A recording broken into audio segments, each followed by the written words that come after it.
कौन आपण घर कांथ बाड़े तेलुगुणी पोक चलुंट कि जदि हाँ तेबे करंतु एही काम केबे पशिबेनी तेलुगुणी।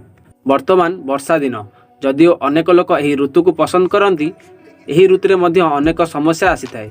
एही दिन में सबुठारु बड़ समस्या होउची कीटनाशक घरे प्रवेश। वर्षा दिन में पिंपुड़ी मशा इत्यादि अधिक देखा जाए। एही दिन में घरे तेलुगुणी पोक देखा मिलता है। वास्तव में तेलुगुणी पोक एक कीट जहाँ वर्षा दिन में बाहर को आसे। अनेक थर से ड्रेन किंबा झरका दे घर भितर पहुँची था। जदि यही पोक आपण समस्या पड़ुछंती तेबे आमे आपन किछि टिप्स एवं हैक कहवाकू जाउछु जहाँ अनुसरण करी आपण सहजरे तेलुगुणी पोक को घर दूरे रखि पारिबे। तेलुगुणी पोक बगीचारे और पतला पत्र विशिष्ट गछरे देखा जाती। रोसई घरर वर्ज्य वस्तु भितर यही पोक देखा जाती। स्टोर रूम परी घरर अंधारुआ जगार कोण स्थान मानकर यही पोक देखा जाती। बाथरूम ड्रेन किंबा रोसई घरर ड्रेन माध्यम घरे प्रवेश करथांती। तेलुगुणी घर दूर रखिबा पई आपण केवल गोटिए नुहे अनेक टिप्स अनुसरण करि परिबे।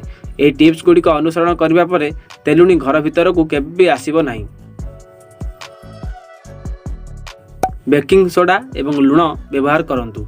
सर्वप्रथम 2 चामच लुण एवं 2 चामच बेकिंग सोडा को 2 लिटर पानी रे मिसाई भलो भाबरे मिसांतु।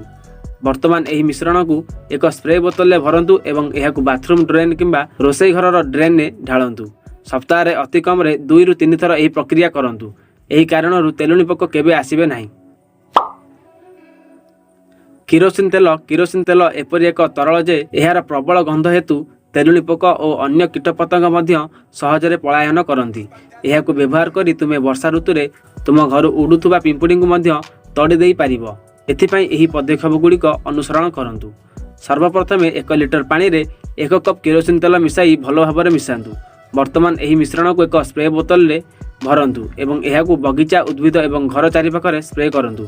एहार प्रबल गंध हेतु तेलुगुणी पोक केबे भी आपण घरे प्रवेश करिबो नाही। तबे दर्शक बंधु एहा तिला तेलुगुणी पोकर विनाश प्रक्रिया।